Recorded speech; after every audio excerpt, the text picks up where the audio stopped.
Tekkali YSRPC MLC Duvvada Srinivas మాధురితో అక్రమ సంబంధం పెట్టుకున్నారని దువ్వాడి భార్య, కూతుర్లు ఆరోపిస్తున్నారు.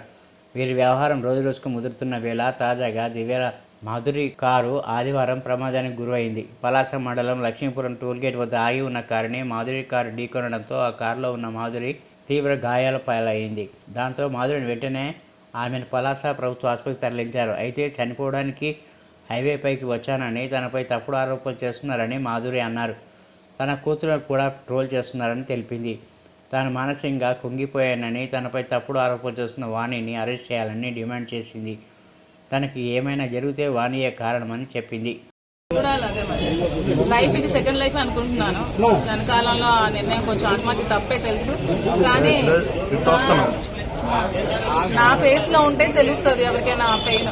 ఎవరైనా పిల్లలు వచ్చి అలా అడిగితే ఎంత బాగా ఉంటుందో తెలుస్తుంది. బట్ దీన్ని కూడా రాజకీయం చేయాలని చూశారు లోపల. మిమ్మల్ని కూడా ఎలా చేయలేదు చూశారు కదా, ఎవరిని కూడా ఎలా చేయలేదు.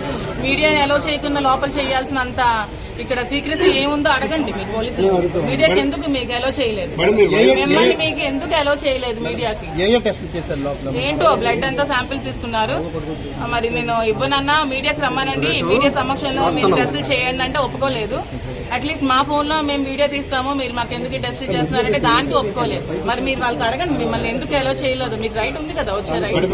అంత సీక్రెట్ గా నాకు ఇంతమంది పెట్టి ఇంతమందితో చేయాల్సినంత అవసరం ఏముంది? డాక్టర్ ఒకళ్ళు ఉంటే సరిపోతుంది. ఇంతమంది పెట్టి ఏదో క్రైమ్ మర్డర్ లాగా నేనేదో సూసైడ్ చేసుకుని నేను అడ్మిట్ అయింది, నేనేదో మర్డర్ చేసి వచ్చినట్టే వీళ్ళంతా బిహేవ్ చేస్తారు లోపల.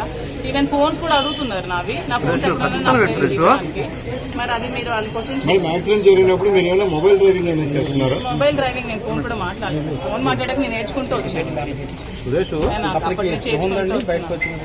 లేదండి, ఎవరు నన్ను తెచ్చారో కూడా తెలియదు. నన్ను లోపల డోర్స్ లాక్ అయిపోయి కాసేపు బ్రీతింగ్ కూడా అందలేదు. మరి లోపల నుంచి ఎవరు తీస్తారో కూడా తెలియదు. వాళ్ళు ఎవరు తీస్తారో కూడా తెలుసుకుంటారు.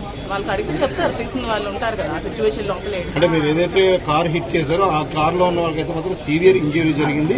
నేను వాళ్ళు కూడా కలుస్తాను. యాక్చువల్ గా నేనైతే లారీని హిట్ చేద్దాం అనుకున్నాను, కానీ అది మిస్ అయ్యి కారు తగిలి ఉంటుంది. నేను వాళ్ళు కూడా వెళ్ళి కలుస్తాను. ఆత్మహత్య నేరం అని తెలిసి అంతటి మానసిక శోభకు గురయ్యాను కాబట్టి ఆత్మహత్య చేసుకున్నాను. నా పిల్లలు నాకు క్వశ్చన్ చేశారు కాబట్టి నేను ఆత్మహత్య చేసుకోవాల్సి వచ్చింది.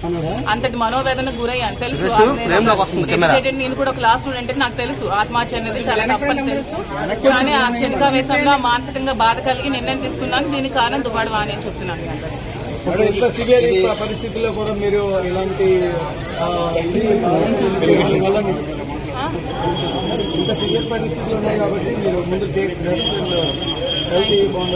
బట్ ఒకసారి వాళ్ళు కూడా క్వశ్చన్ చేయండి, మిమ్మల్ని ఎలా చేయకుండా నాకు ఎందుకు చేస్తారో ఫస్ట్ లో ఎలా చేశారు మేడం? తర్వాత టెస్టులు చేస్తా ఉన్నారు, అందుకని టెస్ట్ చేయడానికి ఎలా చేయడానికి ఏముంది? బ్లడ్ టెస్ట్ కి ఎలా చేయడానికి సంబంధం ఏముంది? Blood test just sample collection కదా, తప్పే ఉంది దాంట్లో. శాంపిల్ కలెక్షన్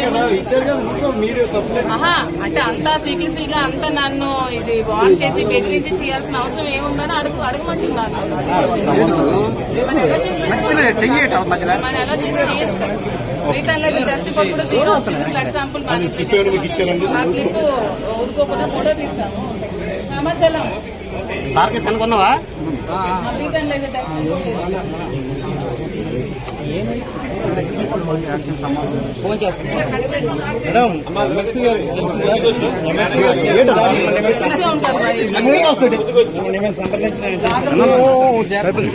బడ్జెట్ వస్తుంది.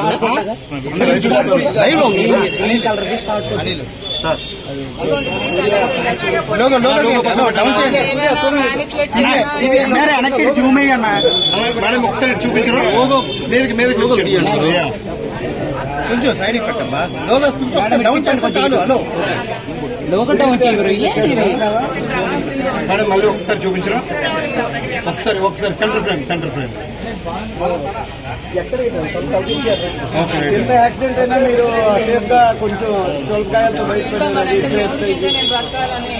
Okay madam, as well as recover అవ్వాలి. ఓకే మేడం, పక్కన